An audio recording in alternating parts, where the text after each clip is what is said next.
Hello welcome everyone. अभी तक foreign branch accounting for branches के अंदर में, ठीक है, ब्रांच अकाउंटिंग के अंदर में we have almost covered major portion of this chapter. मैं ऐसा बोल सकता हूं we have covered 70% of the chapter. दो तरह का ब्रांच है, one is dependent, another one is independent. Dependent branch में क्या होता है, हेड ऑफिस ब्रांच का बुक्स ऑफ अकाउंट्स बनाता है, वेयर एज इंडिपेंडेंट ब्रांच के अंदर में क्या होता है, ब्रांच अपना बुक्स ऑफ अकाउंट्स बनाएगा, हेड ऑफिस अपना बुक्स ऑफ अकाउंट्स बनाएगा। क्लियर है? जब डिपेंडेंट का कंसेप्ट था तो हमने पढ़ा था debtor method, stock and debtor method. तो ये कहानी खत्म हो चुका अपना। उसके बाद इंडिपेंडेंट ब्रांच के लिए हमने देखा था कैसे ब्रांच अपना बुक्स ऑफ अकाउंट्स बनाता है और हेड ऑफिस अपना बुक्स ऑफ अकाउंट्स बनाता है। उस कंडीशन में स्टॉक रिजर्व जो एलिमिनेट करना होता है वो किसके बुक्स में होता है, इन the books of head office. और बैलेंस शीट में याद है ना किस जगह टोटल नहीं दिखाना था तुम लोग को, स्टॉक। स्टॉक जब दिखाओगे तो ब्रांच का कॉस्ट पे नहीं होगे, इनवॉइस प्राइस पे होगा और हेड ऑफिस का कॉस्ट पे होगा, लेकिन टोटल की कॉलम में दोनों कॉस्ट प्लस होके आएगा। और लायबिलिटी साइड में स्टॉक रिजर्व को टोटल के कॉलम में नहीं दिखाना था। ये कुछ सर्टेन जो कैटेगरीज ऑफ क्वेश्चन था वो आपको दिमाग में रखना था। क्लियर है? और फिर आपने एक अच्छा क्वेश्चन किया था जिसके अंदर में क्या था, इंटर ब्रांच। इंटर ब्रांच का कंसेप्ट था प्रॉफिट लगा के बेच रहा था, तो आपको पता होना चाहिए किसका बुक्स में स्टॉक रिजर्व एलिमिनेट होगा। जो ब्रांच प्रॉफिट कमाता है उसके बुक्स में प्रॉफिट एलिमिनेट होता है। एक category of question last class में, लास्ट लेक्चर में हमने किया था, उसको एकदम अच्छे से कर लेना, ठीक है? स्टिल फिर भी कोई भी क्वेश्चन, कोई भी इलस्ट्रेशन में डाउट रहेगा तो प्रीवियस अपना लेक्चर है उसको रेफर कर सकता है। आप इंटू 2 इंटू 3x करके फटाफट रिवाइज कर सकता है, ठीक है? एंड फिर से बता रहा हूं, ब्रांच अपने आप में एक यूनिट है, अपने आप में एक चैप्टर है, इसके अंदर सब चैप्टर्स बनाओ आप। डेटर मेथड को एक अलग चैप्टर मानो, स्टॉक एंड डेटर को एक अलग चैप्टर मान लेना, इंडिपेंडेंट ब्रांच का जो एडजस्टमेंट वाला पार्ट था जहां पे सिर्फ आपने जर्नल एंट्री सीखा था उसको एक चैप्टर मानना, फिर विथ एडजस्टमेंट एंट्री आपने फाइनल अकाउंट बनाना सीखा था उसको एक चैप्टर मानना। क्लियर है? और today we will be discussing accounting for foreign branches, ठीक है? Accounting for foreign branches. बस एक चीज ध्यान रखना, जब भी आप ये टॉपिक पढ़ते हैं तो इसके अंदर accounting standard number 11, AS 11, the effects of changes in foreign exchange rate applicable हो जाता है। ठीक है? क्यों हो जाता है उसका लॉजिक समझता है। पहले तो देखो foreign branches, what do you mean bye foreign branches? Foreign branch का मतलब क्या होता है? आउटसाइड इंडिया हमारा बिजनेस का कोई ऑपरेशन है वहां पे, उसको हम लोग फॉरेन ब्रांच बोलेगा। सपोज हेड ऑफिस इंडिया में है और हमने ऑफिस आउट ऑफ इंडिया खोल के रखा हुआ है तो उसको हम लोग फॉरेन ब्रांच या फिर फॉरेन ऑपरेशंस बोलता है। उसका अकाउंटिंग कैसे करना है सीखना है। हमेशा ध्यान रखना, foreign branch can never be a dependent branch. Foreign branch कभी डिपेंडेंट ब्रांच हो ही नहीं सकता। It will always be independent, because हम इंडिया में हैं, इंडियन अकाउंटिंग सॉफ्टवेयर यूज कर रहे हैं, वो तो रुपीज में चल रहा होगा। फॉरेन के ट्रांजेक्शन फॉरेन करेंसी में होंगे तो ये पॉसिबल नहीं है हमारा सॉफ्टवेयर दोनों करेंसी का अकाउंटिंग करेगा। वो तो एक ही करेंसी में फटाफट हमारा अकाउंटेंट करेगा ना। तो इसीलिए always foreign branch is a independent branch. ठीक है? अपना आज का डिस्कशन है accounting for indie foreign branches.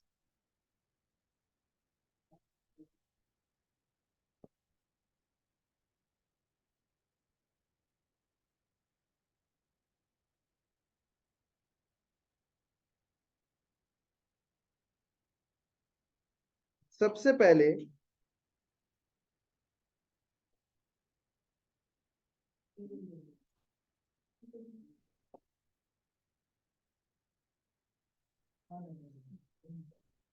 Foreign branch are always independent branch. यहाँ इंडिपेंडेंट का मतलब डिपेंडेंसी पे नहीं है, इंडिपेंडेंट का मतलब they will prepare their own separate books of accounts. Is it clear?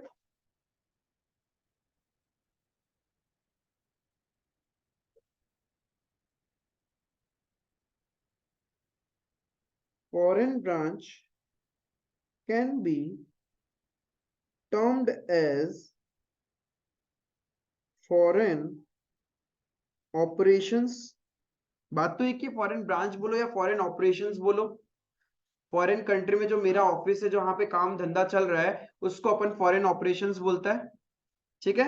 Now ये जो फॉरेन ऑपरेशंस है, ये दो तरह का होता है। मेरी जितनी भी फॉरेन ब्रांचेस है, दो तरह की हो सकती है। एक वो जहां पे हेड ऑफिस क्या करता है, उसको गुड्स भेजता है और वो सेल करता है। ठीक है। और जितना भी पैसा वो कलेक्ट करता है, चुपचाप हेड ऑफिस को भेज देता है। जितना भी एक्सपेंसेस करना है, हेड ऑफिस करेगा, ब्रांच का खर्चा मेंटेन। क्लियर है। एक इस तरह का ब्रांच होता है। और एक ब्रांच होता है, वो क्या करता है, जरूरी नहीं है कि वो हेड ऑफिस से गुड्स खरीदे, वो लोकली गुड्स प्रोक्योर कर सकता है, लोकल रॉ मटेरियल खरीद के गुड्स बना सकता है। उसको पैसे का जरूरत है तो उस लोकल मार्केट से पैसा बोरो कर सकता है या लोन ले सकता है। ठीक है। ये दो तरह का ब्रांचेस होता है। एक में आपको ऐसा लग रहा है ना कि वो होली एंड सोलली डिपेंड है हेड ऑफिस पे, और एक में उसका इंडिपेंडेंसी है, उसका मर्जी, हेड ऑफिस से गुड्स लेना या नहीं लेना, वो अपने हिसाब से काम कर रहा है। लोकल मार्केट में उसको सस्ता मिलेगा, वो वहां ले लेगा। कुछ लोन वगैरह चाहिए, वो लोकल करेंसी में वहीं पे ले लेगा। हेड ऑफिस उसके लिए नहीं आएगा काम करने के लिए। आई बात समझ में। तो इस दो टाइप के फॉरेन ऑपरेशंस को, एक को हम लोग बोलता है इंटीग्रल फॉरेन ऑपरेशंस, और एक को हम लोग बोलता है non integral foreign operation. Integral का मतलब it is just an extension of head office, क्योंकि उसके कोई विंग्स नहीं है, पैर काट दिए उसने। हेड ऑफिस ने क्या किया, उसके पैर ही काट दिए कि जस्ट तेरे को क्या करना है, मैं गुड्स भेजूंगा, तू बेचेगा, पैसा मेरे को भेज देगा, तेरा कोई भी खर्चा होगा वो अपन यहां से मैनेज कर लेगा। ठीक है। इसको बोलता है integral foreign operation. Where is non integral foreign operation में क्या, उसके पास अपने सर्टेन पार्ट्स है, वो अपने हिसाब से काम करेगा, हेड ऑफिस के इशारों पे नहीं नाचेगा। क्लियर है। तो foreign operations are basically two types.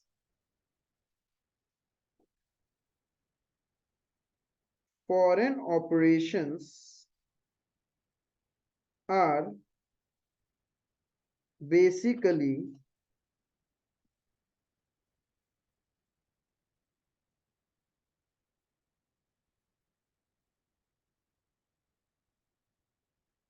of two types. Number one, integral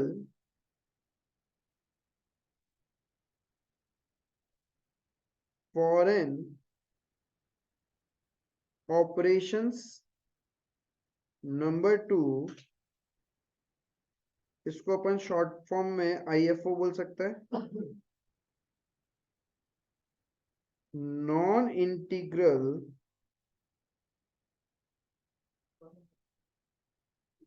foreign operations, NFO। NFO, non integral foreign operations.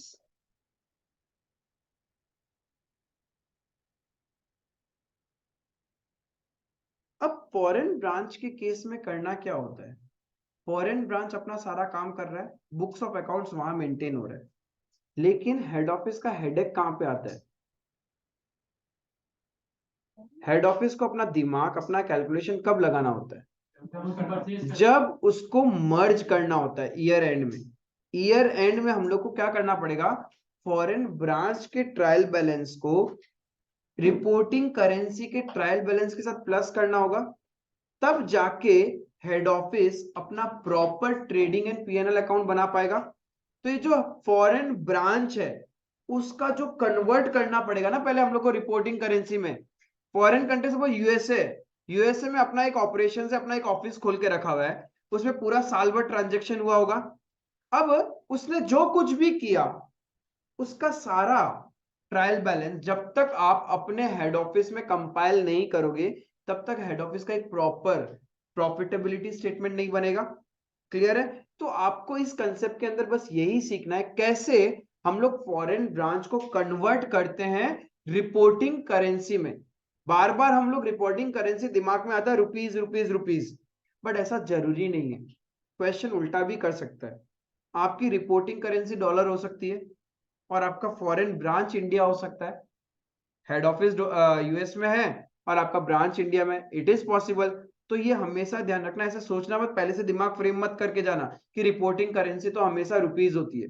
Reporting currency का मतलब वो करेंसी जिसमें आप at the end financial statements बनाओगे। It can be anything.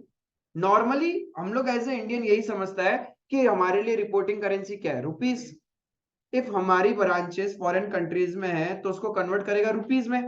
लेकिन if India के अंदर foreign branch है तो उसको कन्वर्ट करना पड़ेगा उस करेंसी में जहां पे इसका हेड ऑफिस है। Is it clear? तो अब देखो, सबसे मोस्ट इंपॉर्टेंट चीज अपने को करना है, conversion of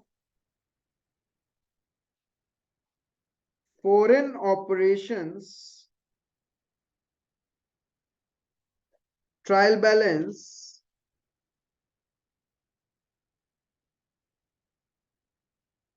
into reporting currency. ये है मेजर पॉइंट कि कैसे आप कन्वर्ट करोगे। यहां पे आपका काम आएगा AS11। AS11 में सर्टेन गाइडलाइंस बता रखा है, ठीक है। सर्टेन गाइडलाइंस बता दिया कि किस तरीके से आप कौन सा रेट यूज करके कन्वर्ट करोगे। Because rupee versus dollar it keeps on fluctuating because of the demand supply factors, ठीक है। एवरी टाइम ये चेंज होता रहता है। Due to this exchange fluctuation हमें कभी कभी फायदा होता है और कभी कभी लॉस होता है। तो इसीलिए जब आप कन्वर्ट करोगे तो ट्रायल बैलेंस में बहुत सारे आइटम होते हैं, इनकम्स के होते हैं, एक्सपेंस होता है, एसेट्स होती है, लाइबिलिटीज होती है, स्टॉक होता है, बहुत सारा होता है। तो कैसे आप कन्वर्ट करोगे ये जरूरी अपने को सीखना। द सेम थिंग जो आप AS11 में सीखे थे वही चीज अपन यहाँ पे सीखते हैं। दो टाइप का ऑपरेशंस है।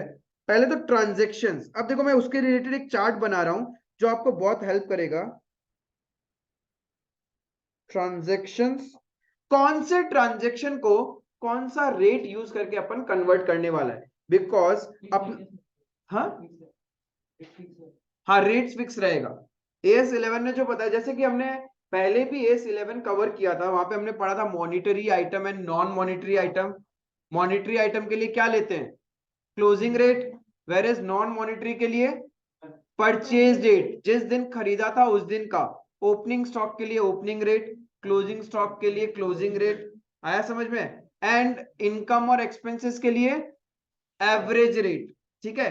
तो यही रिकमेंडेटरी है। AS11 में यही बताया गया, यही चीज आपको यहाँ पे अप्लाई करना है कि कैसे कौन सी रेट यूज करके आप लोग फॉरेन ब्रांच को इंडियन ब्रांच में, इंडियन हेड ऑफिस करेंसी में कन्वर्ट करोगे। अभी मैं बार बार इंडियन बोल रहा हूँ रिपोर्टिंग करेंसी, बट क्वेश्चन उल्टा भी हो सकता है, हमारी रिपोर्टिंग करेंसी कोई और भी हो सकती है। Is it clear? आपको बस दिमाग में ये रखना है कि हम लोग को रिपोर्टिंग करेंसी जो होती है ना, जो रिपोर्टिंग करेंसी उसमें कन्वर्ट करना है। हाँ जहां पे आपका हेड ऑफिस है उसमें कन्वर्ट करना है। तो पहले तो ट्रांजैक्शंस, हमारे पास कितने ट्रांजैक्शंस है वो पता करना पड़ेगा।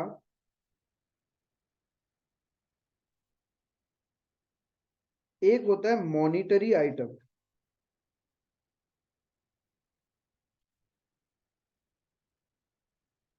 What do you mean by monetary item? जिसमें fixed determinable amount any assets और liabilities whose fixed determinable amount can be identified, उसको हम लोग मॉनिटरी आइटम बोलता है, ठीक है। जिसमें एकदम एग्जैक्ट वैल्यू पता है कि इतना मिलना है और इतना पेमेंट करना है। Example, yes, debtors, creditors, loan, bills receivable, bills payable, advances, etcetera, ठीक है।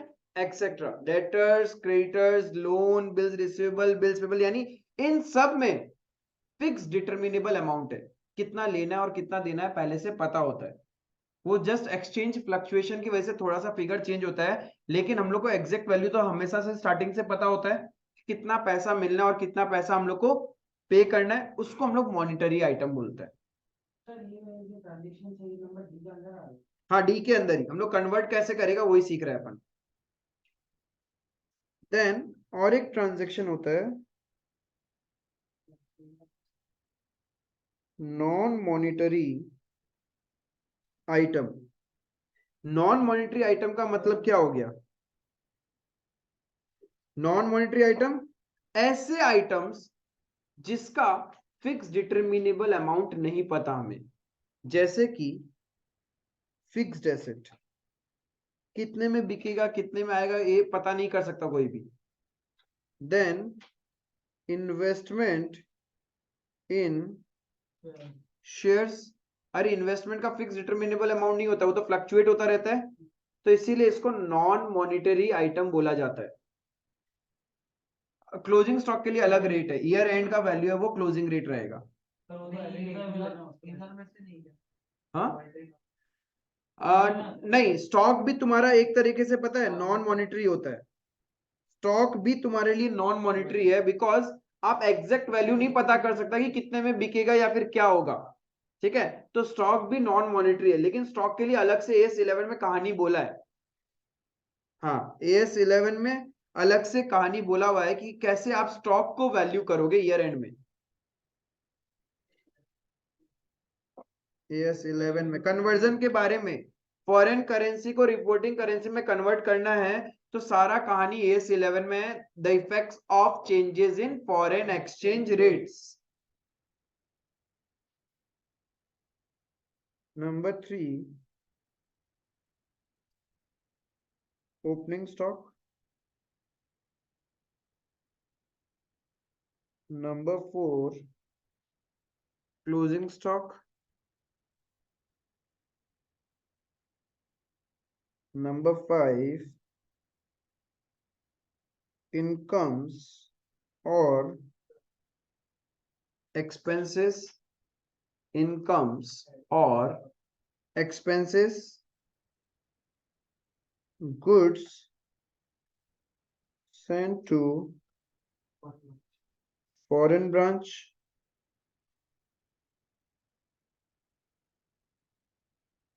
ठीक है।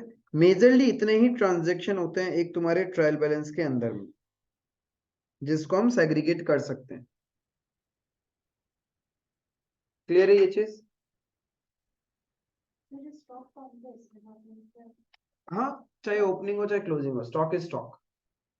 नॉन मॉनिटरी हम तो ईयर एंड वाला ही बोल रहे हैं, यहाँ पे क्लोजिंग स्टॉक है, ठीक है, लेकिन उसके लिए अलग से बता दिया AS11 में, इसलिए मैं वहां लिखना ही नहीं चाहता। But stock is also non monetary item, because fix determinable amount नहीं पता कर सकते हम लोग, वो भी तुम्हारा फ्लक्चुएट होता है कस्टमर के नीड के ऊपर। यहां तक क्लियर है? अब हमें करना क्या है, ये सारे ट्रांजेक्शन को कन्वर्ट करना है रिपोर्टिंग करेंसी में। रिपोर्टिंग करेंसी में कब कन्वर्ट करोगे, बिगिनिंग ऑफ द ईयर या end of the year? End of the year हम लोग को बैलेंस शीट PNL बनाना, तो end of the year convert करेंगे। तो एंड ऑफ द ईयर कौन सा रेट आपको लेना है, उसके लिए AS11 बताता है। AS11 बोलता है कि पहले तो चेक करो आपका जो ऑपरेशन है वो इंटीग्रल फॉरेन ऑपरेशन है या फिर नॉन इंटीग्रल फॉरेन ऑपरेशन है, क्या है।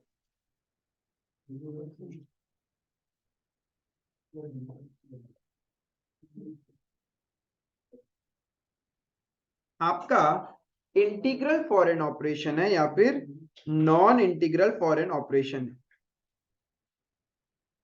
पहले समझता है इंटीग्रल। इंटीग्रल का मतलब क्या था?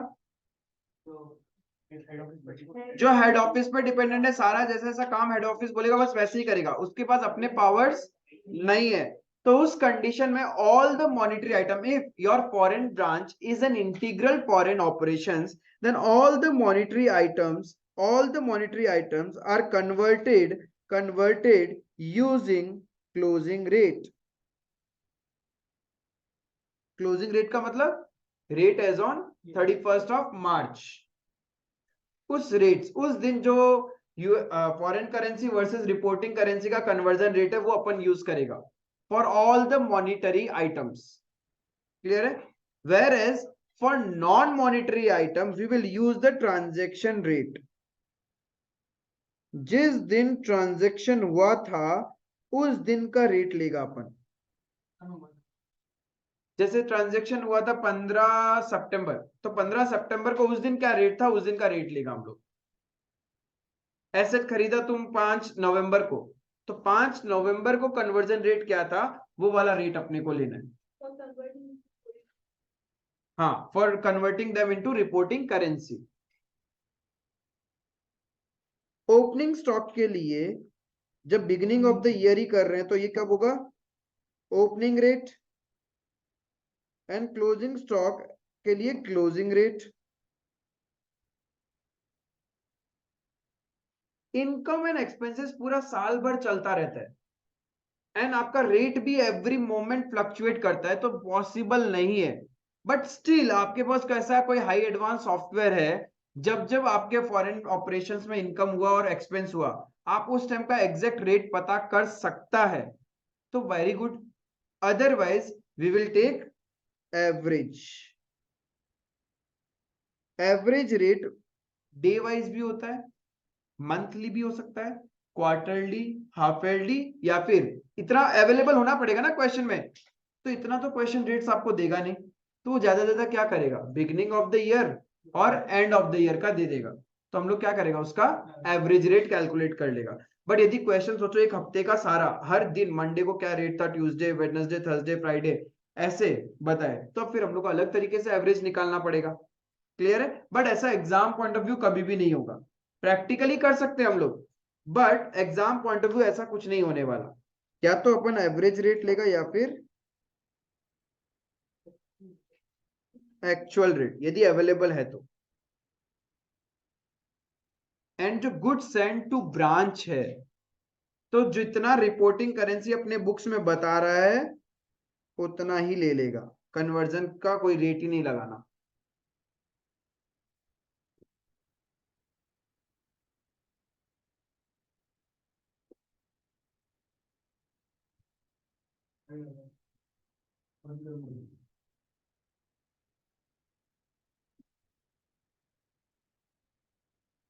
क्लियर है ये चीज? इंटीग्रल फॉरेन ऑपरेशन समझ में आया, कौन सा रेट आपको यूज करना है कन्वर्जन के लिए। अब देखते हैं नॉन इंटीग्रल फॉरेन ऑपरेशंस। ज्यादा कोई डिफरेंस नहीं है इंटीग्रल और नॉन इंटीग्रल, आपको बस एक पॉइंट ध्यान में रखना है जो थोड़ा सा अलग है इन case of integral and non integral. सिर्फ मैं वो पॉइंट लिख रहा हूं, बाकी सारा डू है। तो in case of non monetary item for non integral foreign operations, इन लोग हमेशा क्लोजिंग रेट लेना है अपने को, नॉन मॉनिटरी के लिए भी। नॉन मॉनिटरी के लिए भी आप कौन सा रेट लोगे, closing rate. But in case of integral foreign operation हम लोग कौन सा ले रहे थे, ट्रांजेक्शन जिस दिन हुआ उस दिन का रेट। बस यही एक डिफरेंस है, बाकी सब सेम है। जो आप इंटीग्रल के लिए करते हो वही आप नॉन इंटीग्रल के लिए करोगे। जानबूझ के सिर्फ मैं एक ही जगह लिख रहा हूं, बाकी इसलिए नहीं लिख रहा वरना कंफ्यूजन होगा। बाकी आपने जो इंटीग्रल के लिए पढ़ा वही नॉन इंटीग्रल है। यहां मैं ऐसे लिख दू डू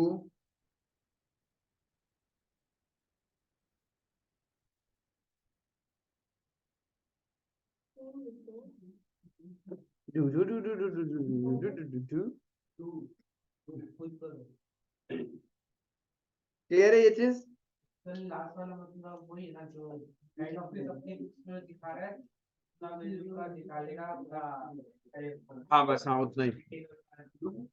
हाँ सेम, अरे मतलब सेम जो यहाँ था वही यहाँ आ जाएगा। सही है। सही कोई फिर वापस पूरा पेज दिखेगा, ये शुरू शुरू में लंबा लंबा लाइन लिख दिया गाड़ी के अंदर। और नॉन मॉनेटरी का एक बार बोलिए ना, क्लोजिंग रेट का। नॉन मॉनेटरी यदि तुम्हारा नॉन इंटीग्रल फॉरेन ऑपरेशंस है, तो उस कंडीशन में जो ईयर एंड का जो रेट है ना, उस रेट से तुम कन्वर्ट करेगा रिपोर्टिंग करेंसी में। हाँ यस। बट इंटीग्रल है तो जिस दिन ट्रांजेक्शन हुआ था उस दिन का रेट लेना है, बस यही एक डिफरेंस है, बाकी सब कुछ कहानी सेम है। और ये सारा रिकमेंडेड है फ्रॉम AS11। AS11 ही हम लोग को ये सब सिखाता है कन्वर्जन। ये क्लियर है? ये जब आप कन्वर्ट करोगे ये 110% श्योर है कि कुछ ना कुछ आपका एक्सचेंज डिफरेंस तो आएगा। 100% श्योर है कि एक्सचेंज डिफरेंस तो आना है। कन्वर्ट करोगे तो भाई ट्रांजेक्शन किया था जिस दिन डॉलर का रेट था 80, अब यदि 82 हो गया होगा या 81 या कम भी हो गया होगा, राइट, तो एक्सचेंज डिफरेंस तो आएगा ना। तो exchange difference in case of N integral foreign operation, हाँ आएगा ही। 99.9% केसेस में एक्सचेंज डिफरेंस आना ही है, बिकॉज डॉलर, यदि अपन रिपोर्टिंग करेंसी रुपीज है, रुपीज और डॉलर कभी सेम रहता ही नहीं, वो हर मोमेंट कुछ ना कुछ, चाहे सर्टेन पैसा ही बदलो, वो फ्लक्चुएट करता ही है, उस फ्लक्चुएशन की वजह से प्रॉफिट लॉस होता है, ठीक है। तो कोई भी एक्सचेंज डिफरेंस हुआ in case of integral foreign operations, then it is directly transfer to PNL. वो आपके लिए या तो गेन है या फिर लॉस है। एक्सचेंज डिफरेंस गेन है तो पीएनएल में जाएगा क्रेडिट साइड में, इफ एक्सचेंज लॉस है तो वो पीएनएल का डेबिट में आएगा। तो हमेशा कहां ट्रांसफर कर देगा?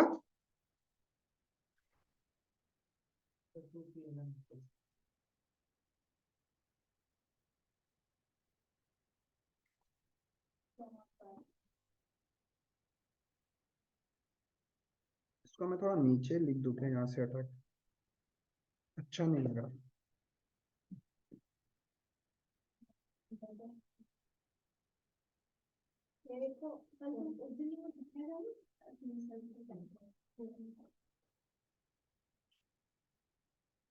ट्रांसफर टू पीएनएल, लेकिन इन case of non integral foreign operation आप इसको प्रॉफिट और लॉस में नहीं ट्रांसफर करता, बिकॉज नॉन इंटीग्रल के केस में क्या होता है कि उनका खुद का अपना एक पावर्स है।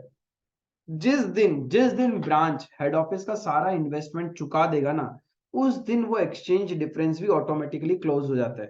तो इसीलिए इसीलिए क्या करते हैं, एक्सचेंज डिफरेंस को हम लोग एक सेपरेट अकाउंट ओपन करते हैं जिसका नाम होता है foreign currency transaction reserve account. Foreign currency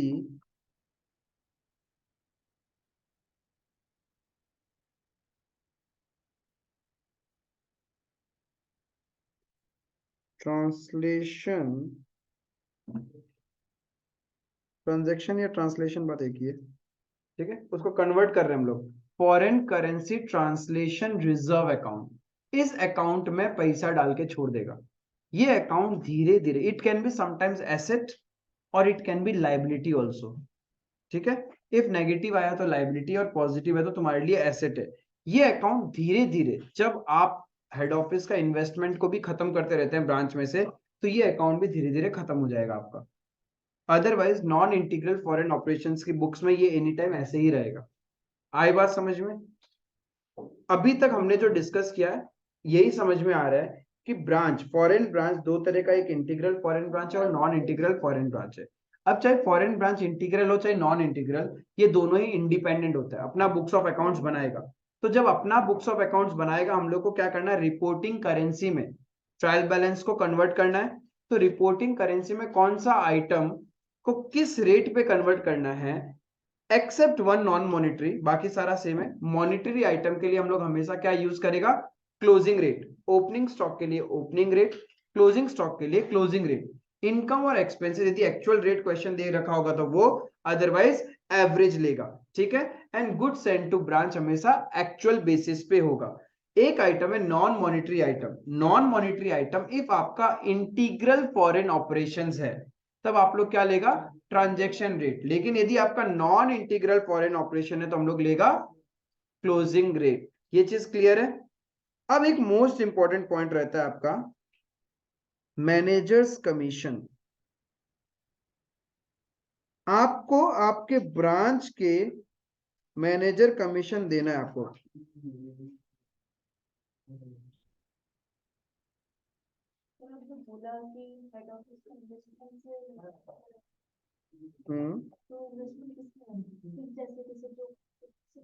नहीं, एज ए डेटर क्रेडिटर, हाँ हाँ। ब्रांच मैनेजर कमीशन, यहाँ पे ब्रांच का मतलब क्या है, रिपोर्टिंग करेंसी का बात कर रहे हैं या फॉरेन ऑपरेशंस? फॉरेन ऑपरेशंस में जो मैनेजर बैठा है उसको कभी कभी हम कमीशन देते हैं, तो उसका जो भी कमीशन आएगा ईयर एंड में उसको क्लब करना पड़ेगा। हेड ऑफिस के लिए भी वो खर्चा ही है, तो हेड ऑफिस कैसे कन्वर्ट करेगा, by using closing rate, because ये कब कैलकुलेट होता है? ईयर एंड में। ईयर एंड में होता तो सब कुछ ईयर एंड में होगा।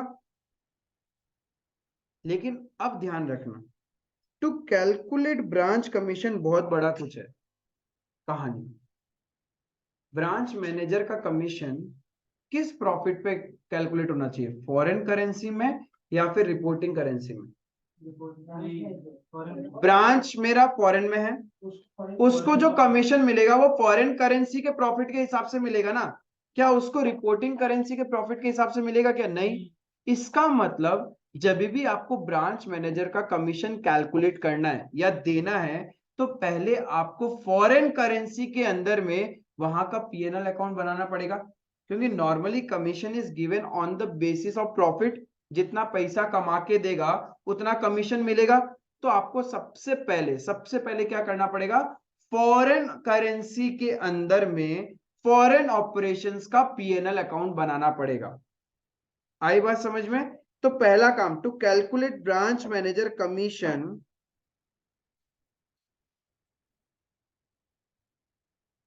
टू कैलकुलेट दिस, पहला काम क्या करोगे, हम लोग को कैलकुलेट करना पड़ेगा प्रॉफिट और loss in foreign currency. Calculate profit और loss in foreign currency.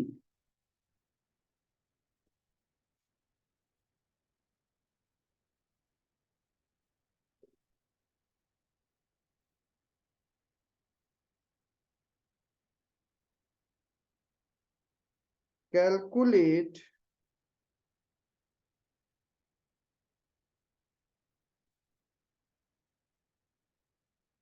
Managers commission, calculate managers commission using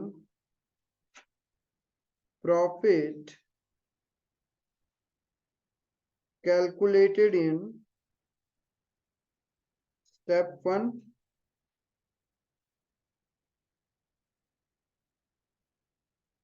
उसके बाद में हम लोग क्या करता है, yes, convert the value of step 2 into reporting currency using closing rate।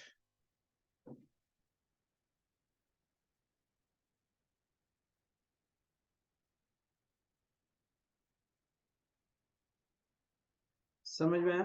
आप ऐसे मत कर देना कि मैनेजर कमीशन को कैसे कैलकुलेट कर रहे हो, पता है आप लोग? हेलो, कैसे? हाँ हाँ सर।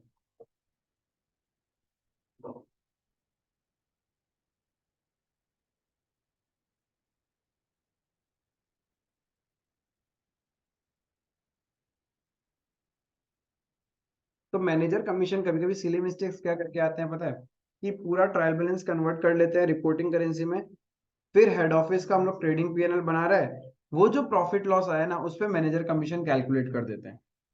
या फिर और एक मिस्टेक होता है, पहले आप फॉरेन ब्रांच को रिपोर्टिंग करेंसी में कन्वर्ट कर लिया, अब वो जो नया वाला ट्रायल बैलेंस है वो तो रिपोर्टिंग करेंसी में है, अब आप उसका प्रॉफिट और लॉस निकालते हैं एंड उस प्रॉफिट और लॉस में मैनेजर कमीशन कैलकुलेट कर देते हैं, वो भी गलत है। Is it clear?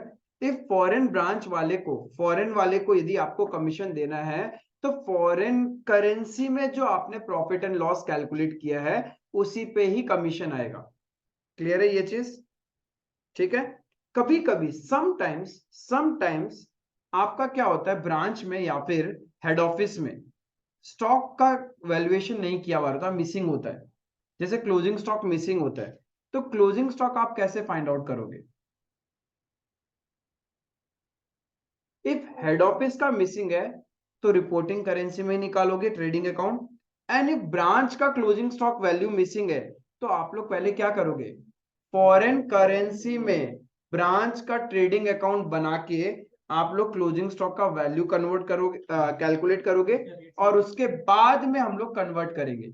ये ध्यान रखना, ये सिली मिस्टेक्स नहीं करना है कभी भी। मतलब इन शॉर्ट क्या है कि कोई भी चीज मिसिंग है, इफ फॉरेन ऑपरेशंस की मिसिंग है तो हम लोग किस वैल्यू में कैलकुलेट करेगा, पहले फॉरेन करेंसी में कैलकुलेट करेगा, लास्ट में कन्वर्जन करेगा।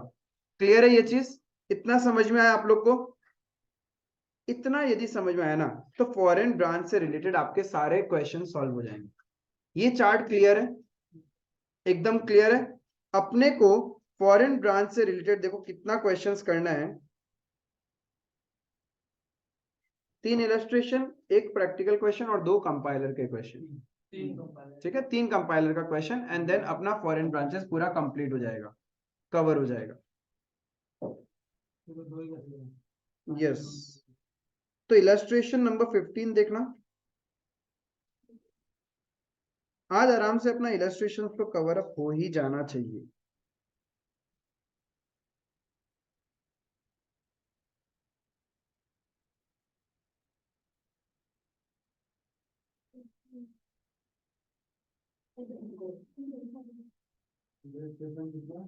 Fifteen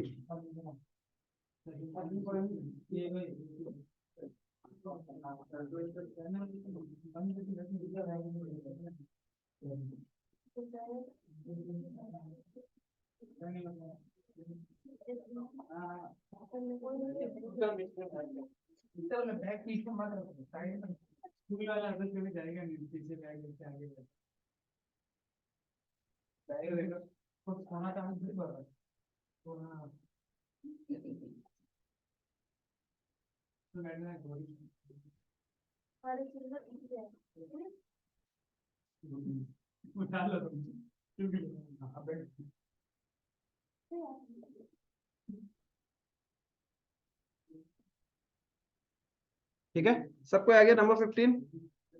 On 31st of December 2000X2, the following balances appeared in the books of Chennai branch of an English firm having its head office in New York.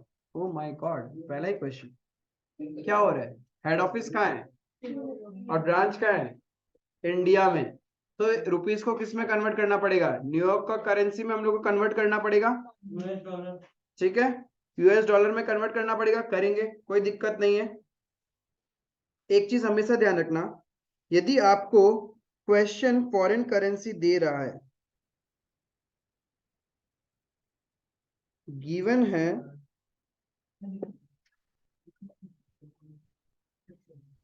Foreign currency,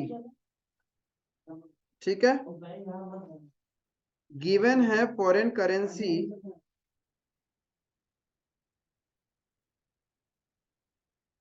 इसको convert करना है हम लोग को rupees में। Foreign currency दिया हुआ है और कन्वर्ट करना है रुपीस के अंदर में, तो हमेशा हम लोग क्या करेगा, विल ऑलवेज मल्टीप्लाई। $20 को रुपीस में कन्वर्ट करना है तो क्या होगा, $1 is equal to how many rupees, तो हमेशा मल्टीप्लाई होगा। ठीक है, लेकिन यदि इफ गिवन है आपके पास में रुपीस तो डिवाइड करेगा।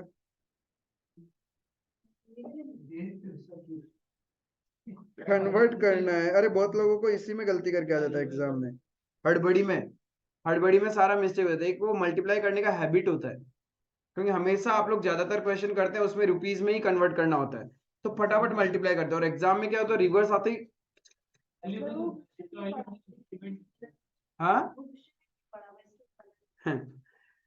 स्मार्ट नहीं होगा ना तुम्हारा जितना।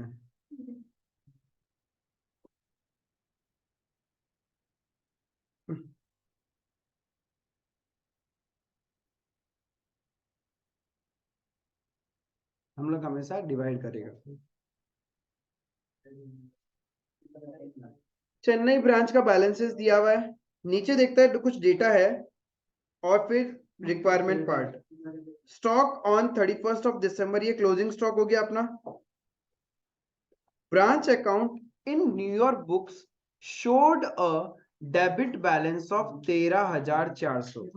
न्यूयॉर्क मेरा हेड ऑफिस है, न्यूयॉर्क मेरा हेड ऑफिस है, और उसमें हेड ऑफिस के बुक्स में ब्रांच का तो हमेशा डेबिट बैलेंस ही होगा ना, because branch is N debtor. तो डेबिट बैलेंस दिखा रहा है ये, तो यानी ये एक्चुअल वैल्यू दिया हुआ है ऑन 31st December X2, ठीक है। And furniture appeared in the head office books at $1750। Furniture का वैल्यू है $1750। The rate of exchange for $1 on 31st December X1, यानी ये तो क्या हो गया, पिछला साल का ओपनिंग रेट हो गया। ये ओपनिंग रेट 1 जनवरी X2 ओपनिंग रेट है $1 इज इक्वल्स टू 52 रुपीज। ये दिया हुआ है आपके पास। आगे बोल रहा है and on 31st December X2 was 51। तो ये क्या हो गया, क्लोजिंग रेट। सपोज इसका इसमें एवरेज रेट दिया हुआ है और हम लोग का एवरेज रेट नहीं दिया हुआ तो फिर हम लोग कैसे निकालेंगे? Opening plus closing divided by 2। वही हाँ वही अलग आता है ना। क्या चीज, नहीं क्वेश्चन में एवरेज दिया हुआ है फिर वही लेगा, फिर कुछ नहीं करना आपको। क्वेश्चन एवरेज नहीं देगा then opening plus closing divided by 2। Question दे ही रहे तो अपने को क्या करना, कोई मेहनत करना ही नहीं है, बस सॉल्व करके आ जाना, एग्जाम में 10 मार्क फ्री का ले लेना है। एवरेज रेट, एवरेज रेट दिया हुआ है $1 is equals to 50। Clear. Prepare in the head office books, किसका बुक्स में बनाना है, head office books, the profit and loss account and the balance sheet of the branch, yes, assuming integral foreign operations. ठीक है, integral foreign operation समझ के हम लोग को बनाना है। सबसे पहले हेड ऑफिस की बुक्स में बनाने के लिए आपको कन्वर्ट करना पड़ेगा उसको हेड ऑफिस की करेंसी में। हेड ऑफिस तो डॉलर्स में है और हमारे पास ये जो ब्रांच है तो रुपीज में है ना। तो पहले मुझे बताओ ये जो स्टॉक है वो किस रेट में होगा।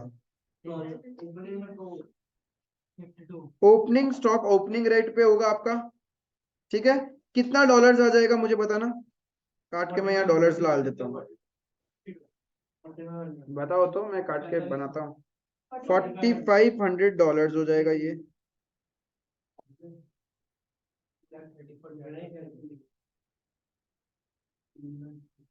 आपका $1 का रेट है 52 रुपीज आपके पास, यानी 52 रुपए हाथ में होगा तो आपके हाथ में $1 आएगा। अभी आपके हैंड में 2,34,000 है, तो कितना डॉलर आ जाएगा, 2,34,000 divided by 52, $4,500। Purchases and sales कौन सा रेट यूज करोगे, average rate. Yes, purchase and sales are nominal nature, तो हम लोग कौन सा रेट यूज करेगा,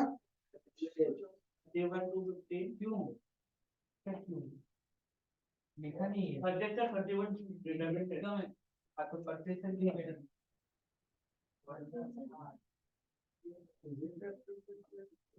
फिर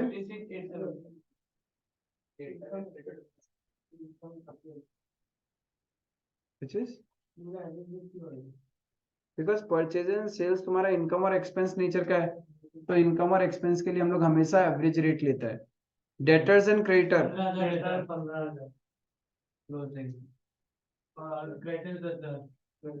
ये आ गया कितना, 15,000 और ये 10,000। बिल्स रिसीवेबल बिल्स पेबल कौन सा रेट लोगे, बिकॉज क्यों, because monetary item, bills receivable and bills payable is a monetary item and for monetary item we use closing rate। कितना आएगा, 4,000, 3,500। salaries and wages, average rate 2,000। rent rates and taxes कितना, okay, furniture transaction rate. Transaction date. अब एक बात बताओ, पूरा question में transaction date दिया हुआ है क्या?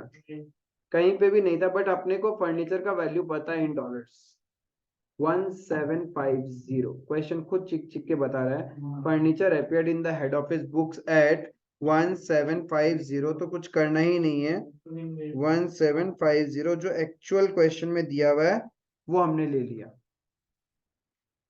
क्लियर है? क्योंकि या तो क्वेश्चन आपको ट्रांजेक्शन का डेट का रेट बताता, एल्स क्वेश्चन खुद वैल्यू बता रहा है कि इतना डॉलर्स आपको लेना है फर्नीचर को, इतना में हमने ले लिया।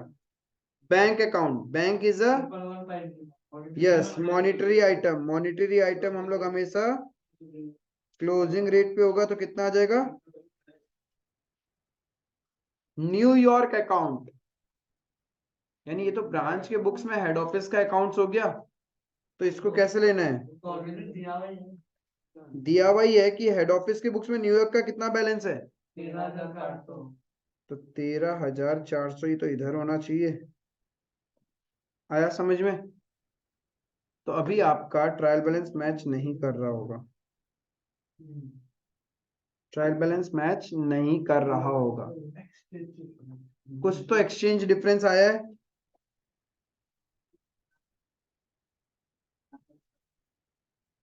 कितना एक्सचेंज डिफरेंस आपका आया होगा?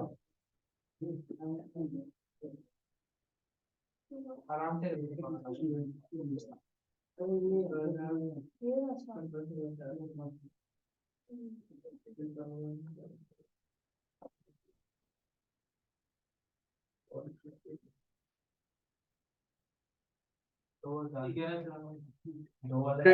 क्रेडिट साइड ज्यादा आ रहा है या डेबिट साइड?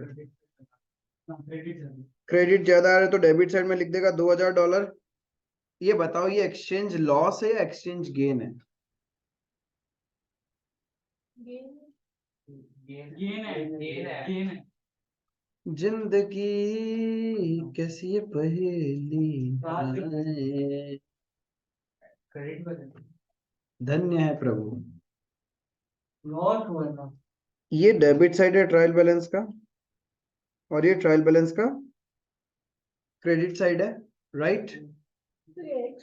ट्रायल बैलेंस का डेबिट साइड में दो ही नेचर का अकाउंट आता है, एक्सपेंसेस एंड एसेट्स। एक्सपेंसेस और लॉसेस एंड एसेट्स, सिर्फ उसी का डेबिट बैलेंस होता है। एंड ऑल द लेजर्स जिसका क्रेडिट बैलेंस है उसको हम लोग लायबिलिटीज या इनकम बोलता है। और अभी आपने एक्सचेंज डिफरेंस किस तरफ लिखा? मतलब इसका क्या बैलेंस है? Debit balance. अब ये एसेट तो हो नहीं सकता आपका, तो ये क्या है? Exchange difference loss, because you have written it on the debit side. क्या करे, बचपन की सारी बातें भूल नहीं जाना रे बोला था, लेकिन सब भूल गया कि ट्रायल बैलेंस का डेबिट साइड में आ रहा है तो या तो वो एसेट है या फिर आपके लिए एक्सचेंज लॉस है, तो ये आपका लॉस है। क्लियर है? लेकिन मेरे को दुख दर्द दुविधा यहाँ पे है कि तुम लोगों ने क्लोजिंग स्टॉक काहे नहीं बताया कि भैया ये भी तो अंदर लिखना था। जब दिया हुआ बाहर है तो भैया ये तो बाहर ही रहेगा ना, इसको क्लोजिंग स्टॉक के नीचे ट्रायल बैलेंस के नीचे लिख देगा। क्लोजिंग स्टॉक डबल ट्रीटमेंट होगा, एक बार ट्रेडिंग में जाएगा और एक बार बैलेंस शीट के अंदर। कितना वैल्यू लिखेगा? क्योंकि इसका हमेशा क्लोजिंग रेट लेना है, तो $12,500। क्लियर है? तो अब ऐसा क्या रॉकेट साइंस है इस क्वेश्चन में? पहले कन्वर्जन समझ में आया? समझ में आया कन्वर्जन? पहले आपने क्या किया, फॉरेन ब्रांच को रिपोर्टिंग करेंसी में कन्वर्ट किया। नाउ क्वेश्चन ने क्या मांगा? प्रॉफिट एंड लॉस और बैलेंस शीट। तो क्या होगा? ओपनिंग स्टॉक ट्रेडिंग अकाउंट का डेबिट साइड में आ जाएगा। ट्रेडिंग पीएन और बैलेंस शीट बनाना, और कोई एडजस्टमेंट भी नहीं है यहाँ पे, एकदम सिंप्लीफाइड है। फटाक से बनाएगा इसको। हाँ बोलो। फॉरेन करेंसी में हाँ हाँ आपको बनाना पड़ेगा पहले, जब तक आप एग्जाम में देखो। ये वर्किंग नोट का पार्ट हो गया, because requirement part, main part of the question is head office के बुक्स में पीएनएल और बैलेंस शीट बनाना है। तो जब तक आप फॉरेन ब्रांच को रिपोर्टिंग करेंसी में कन्वर्ट करके पेपर में नहीं दिखाओगे, गया सारा मार्क्स। तो पहले आपको ये कन्वर्जन दिखाना पड़ेगा, आपके सॉल्यूशन का पार्ट होगा। हाँ, ये वर्किंग नोट का हेडिंग होगा, एक पर्टिकुलर्स का कॉलम होगा, एक कन्वर्जन रेट होगा, एंड देन डेबिट क्रेडिट। ऊपर में हेडिंग आ जाएगा ट्रायल बैलेंस ऑफ, क्या बात है, Chennai branch trial balance of Chennai branch in dollars. हम लोग डॉलर्स में कन्वर्ट कर रहे हैं for the year ended 31st of December X2। Clear है? एक पर्टिकुलर जैसा है वैसा ही रहेगा, बस एक नया कॉलम ऐड हो जाएगा जिसको हम लोग बोलते हैं कन्वर्जन रेट, कि कौन सा कन्वर्जन रेट आपने चूज किया है वो दिखाना पड़ेगा। हाँ, अमाउंट का कॉलम 3 से ही हो जाएगा, 4 क्यों चाहिए? ऐसे तो 2 2 4 और 5 बना सकते हैं हम लोग, बट 3 से हो जाएगा। आप क्या करना, एक कन्वर्जन रेट के लिए बनाना और एक डेबिट और एक क्रेडिट। हाँ वही 3, मैं यही बोल रहा हूँ, 4 भी नहीं चाहिए, या तो बनाओ तो 5 बनाओ। पहले इंडियन रुपीज वाला डेबिट क्रेडिट दिखाओ एंड देन फॉरेन का डेबिट क्रेडिट दिखाओ। तो और एक क्लोजिंग रेट वाला कन्वर्जन रेट भी तो कॉलम आएगा ना। हाँ, कन्वर्जन रेट कौन सा यूज किया तुमने, ओपनिंग यूज किया है, क्लोजिंग यूज किया है, एवरेज किया है या एक्चुअल किया, वो बताना पड़ेगा। नहीं, नाम लिखने से ही हो जाएगा, तुमको वैल्यू लिखने का, अमाउंट लिखने का जरूरत नहीं है, ताकि एग्जामिनर को ये समझ में आए कि आपको फॉरेन ब्रांच का कंसेप्ट आता है, कि कैसे कन्वर्ट करना है, ये आपको आता है, ताकि उसका भी मार्क्स मिलेगा आपको। क्लियर है? तो आपको सबसे पहले इस ट्रायल बैलेंस को कन्वर्ट करना है, वो करेंगे, and then trading PNL balance sheet draft करोगे। हाँ, trial balance of Chennai branch in dollars. सबसे पहले आप रीड्राफ्ट करो इस ट्रायल बैलेंस को, trial balance of Chennai branch in dollars, same as it is copy paste जो आपने कैलकुलेशन किया अभी, बस एक कॉलम ऐड कर देना जहां पे आपका रहेगा कन्वर्जन रेट का, एंड देन बेसिक एकदम ट्रेडिंग पीएनएल बैलेंस शीट बनेगा।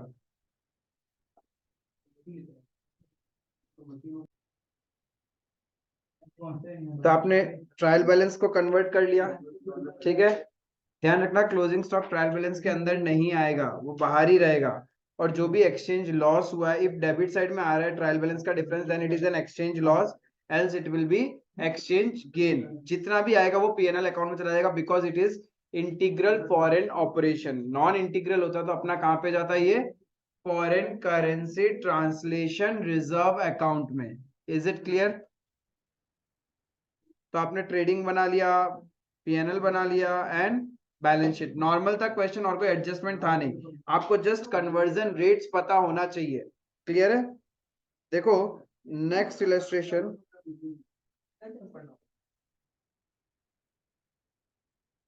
बहुत इजी सा क्वेश्चन है, अभी डिस्कस कर लेगा आराम से, फिर आप होमवर्क में कर पाओगे। देखो मस्त इजी सा क्वेश्चन है। SM limited Bombay have a branch in Sydney.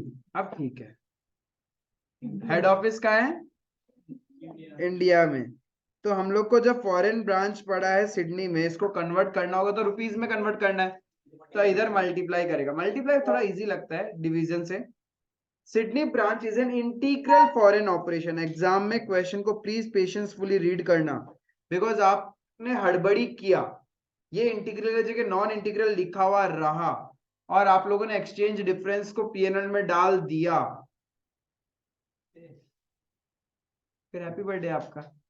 तो वो नहीं मनाना है, तो क्वेश्चंस को अच्छे से पढ़ने का, और साथ साथ में रिकॉल होना चाहिए कि किस कंसेप्ट में क्या था। क्या चीज?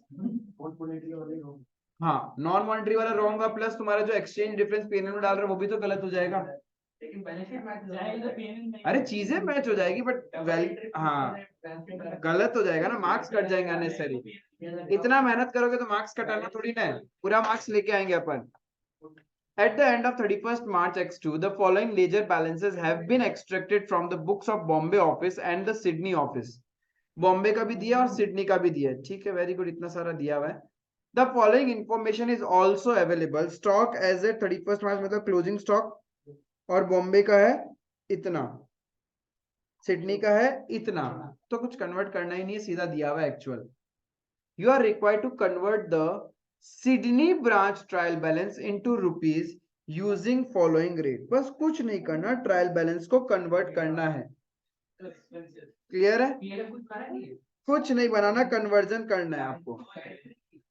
ठीक है, बहुत सा इजी है, देखो कुछ नहीं करना, बस मेरे को बता दो कि कौन सा रेट यूज करोगे। अरे शेयर कैपिटल ऑलरेडी रुपीज में है ही नहीं, सिडनी ब्रांच में क्यों होगा, ब्रांच में शेयर कैपिटल होगा ही नहीं, वो तो हेड ऑफिस में होगा। तो जो जो हेड ऑफ ब्रांच के अंदर में उसको कन्वर्ट करना है, जैसे कि plant and machinery, plant and machinery किस रेट पे करोगे, 200 multiply by 18। Plant and machinery depreciation reserve, ये क्या अकाउंट है, यस एक्यूमुलेटेड डेप्रिसिएशन है या फिर प्रोविजन फॉर डेप्रिसिएशन रिजर्व। तो जिस रेट पे आपका एसेट होता है उसी रेट पे आपका डेप्रिसिएशन होगा, multiply by 18। Debtors and creditor, closing rate monetary item है, क्लोजिंग रेट है 24। Stock, opening stock, opening rate 20। Cash and bank balance, closing rate because it is a monetary item. Purchases and sales, average rate because it is an income and expense and question में average rate दिया हुआ है 22, तो 22। then goods sent to branch, goods sent to branch, yes actual, actual दिया हुआ है ना, head office के बुक्स में दिया हुआ है कि 100 रुपए का गुड सेंड किया है, तो ब्रांच को भी तो 100 रुपए का रिसीव दिखाना पड़ेगा। क्लियर है, क्या $5 था, वो भी 1000 से 5000 था, और हमने क्या किया 100,000 रुपीज में कन्वर्ट कर दिया। इंटू इंटू नहीं करना, सीधा एक्चुअल,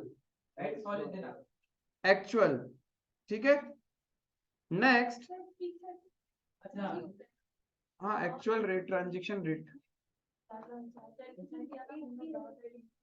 हाँ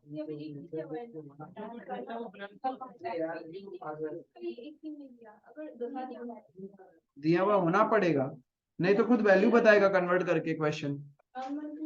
जो कुछ भेजा वो डायरेक्ट ब्रांच में आ जाएगा। हाँ, वेजेस एंड सैलरीज एवरेज क्या होगा, एवरेज 22। लाइन से 22 रेंट, कौन है बायस, हम कोई बायस नहीं है क्या, बायस बायस किया जाएगा। Commission received 22। ब्रांच या head office current account, actual, actual 120, ठीक है। क्लोजिंग स्टॉक एक्चुअल लेगा, एक्चुअल पक्का बक, अरे ये तो हेड ऑफिस का क्लोजिंग स्टॉक है, सिडनी का क्लोजिंग स्टॉक है $3125 मल्टीप्लाई बाय क्लोजिंग रेट, आया समझ में। तो अब आपका एक्सचेंज डिफरेंस आएगा, वो एक्सचेंज डिफरेंस पीएनएल में चला जाएगा। समझ में आया, क्वाइट इजी सा क्वेश्चन था, इसको कन्वर्ट कर पाओगे तो I am giving this question as a homework.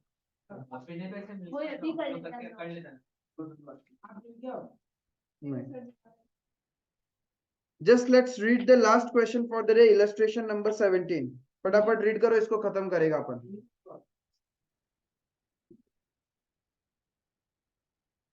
Messrs. Carlin has head office at New York, USA and branch at Mumbai. Head office का है, तो मेरा रिपोर्टिंग करेंसी हो जाएगा डॉलर, ठीक है। फॉरेन करेंसी क्या हो गया, rupees, and branch at Mumbai. Mumbai branch is N integral foreign operation of Carlin and Company. Mumbai branch furnishes you with its trial balance as on 31st March X2 and the additional information given thereafter. तो मेरे को एक बात बताओ, opening stock किस rate से होगा, यहाँ पे आप मल्टीप्लाई नहीं करेंगे, अपन डिवाइड करेंगे टू कैलकुलेट डॉलर्स।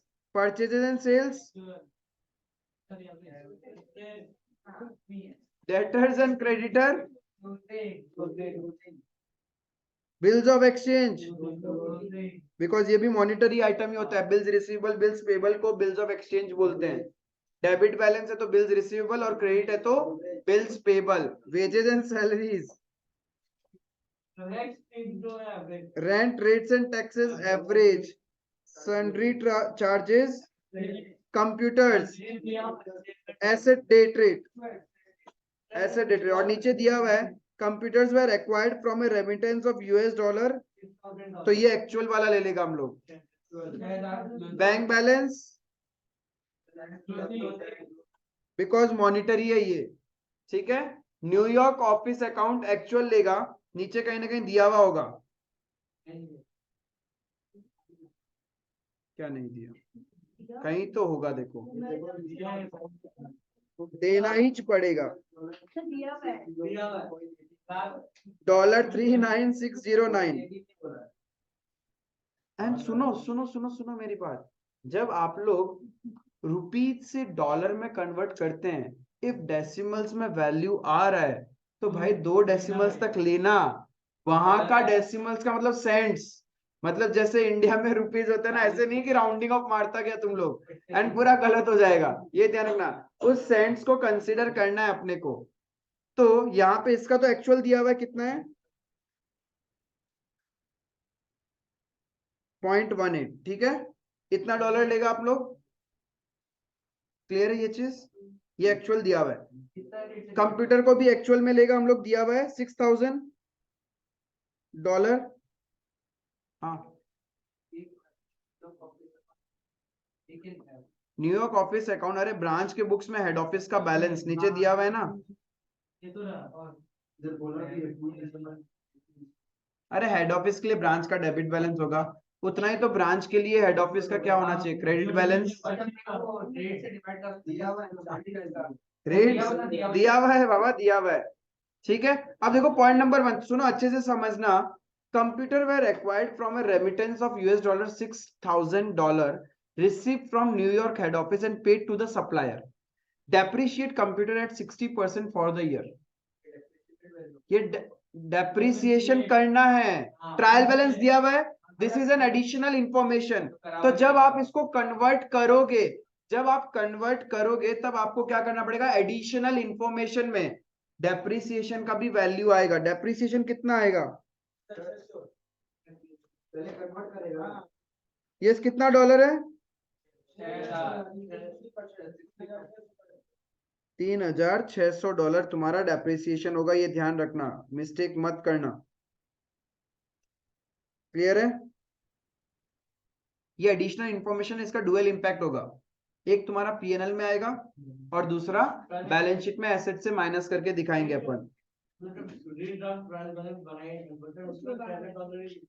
हाँ, अंदर बैलेंस, ट्रायल बैलेंस के अंदर तो एसेट 6,000 का ही आएगा, लेकिन बिलो द ट्रायल बैलेंस तुम लोग दिखाओगे डेप्रिसिएशन $3,600। एडिशनल इंफॉर्मेशन है। Unsold stock of Mumbai branch was worth ₹4,20,000 on 31 मार्च, तो क्लोजिंग रेट लेगा इसके लिए, यस क्लोजिंग रेट लेगा, तो ट्रायल बैलेंस के बाहर तुम्हारा आ जाएगा क्लोजिंग स्टॉक का वैल्यू। ये क्लोजिंग स्टॉक को हम लोग 2 जगह दिखाएगा, एक जाएगा तुम्हारा कहां, ट्रेडिंग अकाउंट का क्रेडिट साइड में, एंड सेकेंडली बैलेंस शीट में, क्लियर है। द रेट ऑफ एक्सचेंज में बी टेकन एज फॉलोज, ये आपका ओपनिंग रेट है, ये क्लोजिंग रेट, एवरेज रेट भी दिया हुआ है। Conversion in dollar shall be made up to 2 decimal accuracy, कितना अच्छा प्यारा सा क्वेश्चन, बोल भी दिया 2 decimal accuracy. You are asked to prepare in US dollar the revenue statement for the year ended 31st March and the balance sheet. Revenue statement का मतलब yes, trading and P&L वो बनाना है आपको, पहले कन्वर्जन करना होगा, फिर trading balance sheet as on that date of Mumbai branch as would appear in the books of New York head office. You are inform that Mumbai branch account showed a debit balance, यानी head office के books में branch का balance इतना है, तो वही चीज हमने लिख दिया था ब्रांच का बुक्स में हेड ऑफिस का बैलेंस, क्लियर है। मुझे सिर्फ आप लोग एक्सचेंज लॉस या गेन कैलकुलेट करके बताओ, चाहे आप बुक में कैलकुलेट करो, फिर आप होमवर्क में आराम से इस क्वेश्चन को कर सकते हैं, सिमिलर टू इलस्ट्रेशन नंबर 15 जो हमने किया था। आप लोग मेरे को एक्सचेंज लॉस या गेन कैलकुलेट करके बताओ। हाँ ठीक है, मेरे को बताओ। हाँ हाँ, ट्रायल बैलेंस को तो कन्वर्ट करना ही पड़ेगा, मेरे को एक्सचेंज लॉस या गेन कैलकुलेट करके बताओ।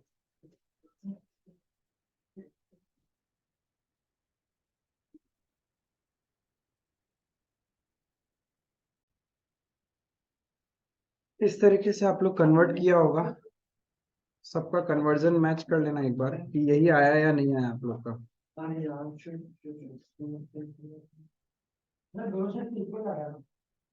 वही देख लेता है।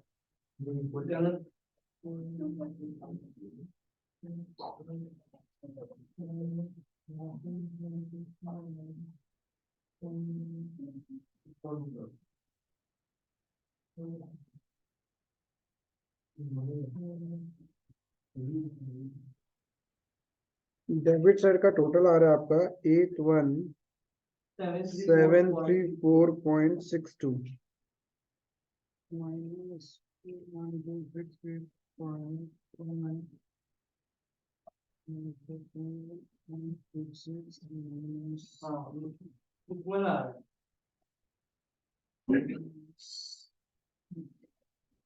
कोई एक्सचेंज गेन या एक्सचेंज लॉस है ही नहीं, इक्वल आ रहा है। ठीक है, इसके मदद से आप लोग ट्रेडिंग पीएनएल बैलेंस शीट बनाओगे। बस एक चीज ध्यान रखना, additional below the trial balance 2 item और आएंगे, एक होगा डेप्रिसिएशन और एक तुम्हारा क्लोजिंग स्टॉक। क्लोजिंग स्टॉक होगा $10,000 का और डेप्रिसिएशन होगा $3,600 का। इसका इम्पैक्ट तुम्हारा ट्रेडिंग और पीएनएल अकाउंट में जाएगा। Is it clear? And then आपका प्रॉपर्ली ये क्वेश्चन भी हो जाएगा। It is just now same as illustration number 15. So we have almost covered questions related to foreign branch. अभी भी कुछ questions करने हैं, कुछ past papers questions भी देखेंगे हम लोग। practical question एक pending है, तो I think next session में या तो पूरा chapter cover हो जाएगा या फिर उसका next session maximum 2 session और जाएगा अपना branch को cover up करने के लिए। तो properly revise करो अच्छे से। branch में देखो complicated नहीं है, बस थोड़े से concept बड़े बड़े, मतलब इतने ज्यादा कंसेप्ट है कि चैप्टर बड़ा लगता है आपको। बस आप क्या करो, इस चैप्टर को तोड़ देना, कंसेप्ट वाइज इस चैप्टर को पढ़ना, कभी भी ये चैप्टर बड़ा नहीं होगा। क्लियर है? That's all for today, thank you.